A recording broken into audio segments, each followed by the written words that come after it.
गुजरात में एक छोटा सा गांव था, नादियाद नाम का। वो माफतलाल नाम की टेक्सटाइल फैक्ट्री के लिए मशहूर था। गांव के लगभग सभी लोग उस फैक्ट्री में ही काम करते थे। हालांकि 25 साल पहले यानी 1995 तक नादियाद में दो ऐसे फैक्ट्रियां थी, एक माफतलाल और दूसरी पन्नालाल। दोनों की दोनों टेक्सटाइल फैक्ट्री ही थी।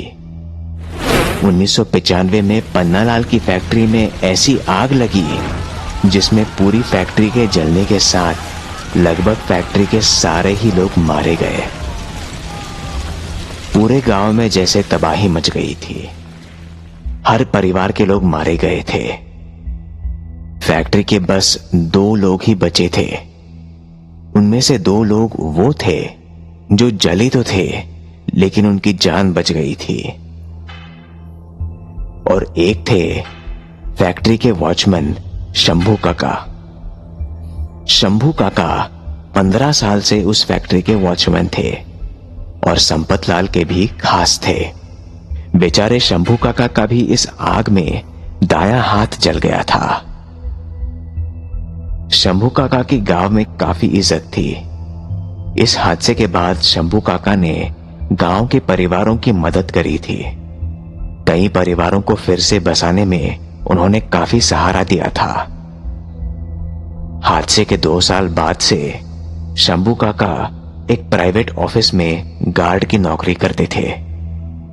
उनके 2 बच्चे थे, बड़ी बेटी रश्मि जिसकी शादी 12 साल पहले हो चुकी थी, और एक बेटा परेश जो अभी कॉलेज के 3rd ईयर में था।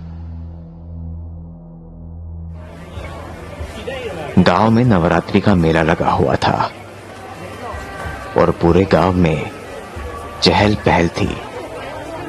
हर कोई शाम को काम के बाद मेले में जाता था।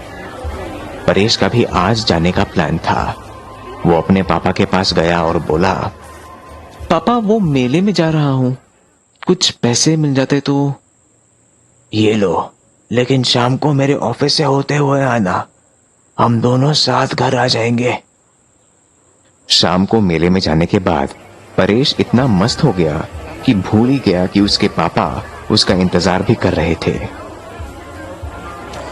लगभग 11:30 बजे वो मेले से निकलकर अपने पापा के ऑफिस की तरफ बढ़ने लगा। ऑफिस 10 मिनट ही दूर था वहां से। वो ऑफिस पहुंचा और देखा कि पापा उसका बाहर ही इंतजार कर रहे थे। दोनों एक साथ घर की ओर चल पड़े। रात काफी हो चुकी थी और 12 बजने वाले थे। दोनों पैदल ही चले जा रहे थे। जल्दी चलना, 12 बजे से पहले घर पहुंच जाए, मम्मी तुम्हारी घर में अकेली है। उनके घर को जो रोड जाती थी वो वैसे तो सुनसान रहती थी, पर आजकल नवरात्रि और मेले की वजह से वो थोड़ी भरी हुई थी और काफी गाड़ियां भी थी। बीच वाले रास्ते से चले, जल्दी पहुंच जाएंगे, यहां से तो काफी टाइम लगेगा, परेश ने अपने पापा को बोला। और दोनों ही रोड की दूसरी तरफ एक छोटी रोड पर चलने लगे जो उनके घर की तरफ ही जाती थी। ये रोड कब्रिस्तान के बीच से ही गुजरती थी। जैसे ही दोनों कब्रिस्तान में घुसे, उनको लगा जैसे वो किसी गर्म जगह से सर्दी के मौसम में आ गए हैं। वहां काफी ठंड थी, हल्का कोहरा भी छाया हुआ था और आसमान में पूरा सफेद चांद दिखाई दे रहा था। 2-3 कदम चलने के बाद ही उन्हें लगा कि जैसे उनके पीछे कोई आ रहा है। दोनों ने पलटकर देखा तो कोई नहीं था। वहां जैसे एक अजीब सी हवा चल रही थी। वो दोनों ही थोड़ा घबरा तो रहे थे पर एक दूसरे से कुछ नहीं कह रहे थे।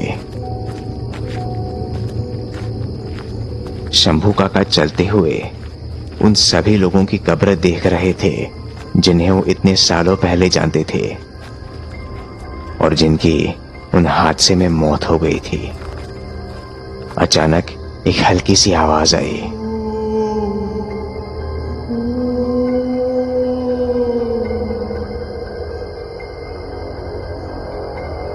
ध्यान से सुनने पर पता चला कि वो शंभू काका को ही बुला रही थी। शंभू, शंभू।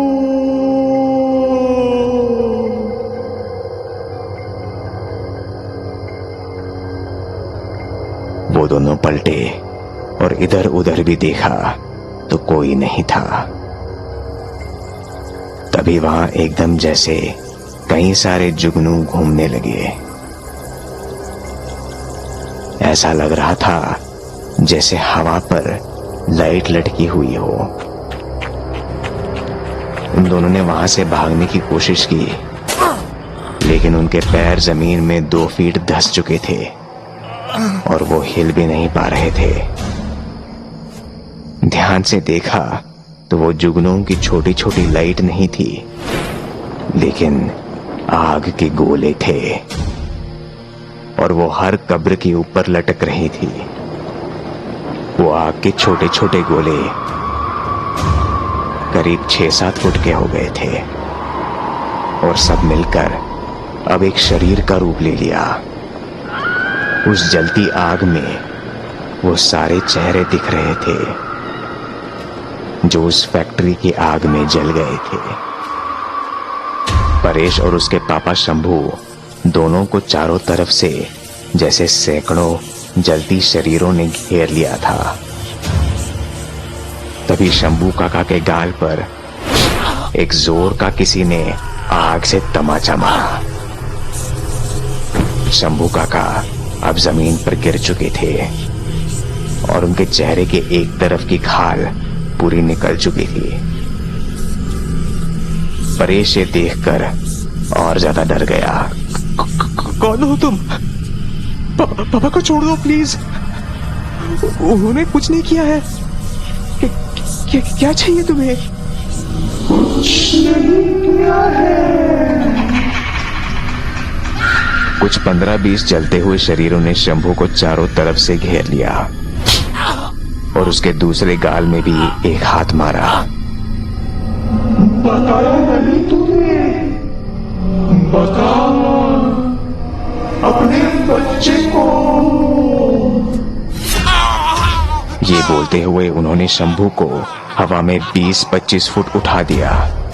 दर्द में शंभू काका चिल्लाए, हाँ मैं मानता हूँ, मैंने ही आग लगाई, मैंने ही आग लगाई थी। और मैं क्या करता? रश्मि की शादी करवानी थी तो सेठ माफतलाल के कहने पर। वो ये बोल ही रहा था कि तभी एक आग का गोला आया और उनका एक हाथ पूरा तोड़ दिया। वो अभी भी हवा में लटके हुए थे। परेश इतना ज्यादा डर गया था कि वो बस बेजान होकर ये सब देख रहा था। वो इस बात से चौंक गया था कि जिस आग से इस गांव में बर्बादी छा गई थी वो उसके पापा ने ही लगाई थी। वो ये सोच ही रहा था कि तभी एक आग का गोला उसके पापा के मुंह में घुस गया और उनके पूरे शरीर को जला दिया। वो उसकी आंखों के सामने तड़पते रहे पर कुछ फायदा नहीं हुआ। कुछ देर बाद उसके पापा का जला हुआ शरीर वहीं पड़ा हुआ था। अगले दिन लोगों ने इस घटना के बारे में परेश को पूछने की कोशिश की, लेकिन परेश कुछ बोल या सुन नहीं सकता था। वो अब एक जिंदा लाश बन चुका था।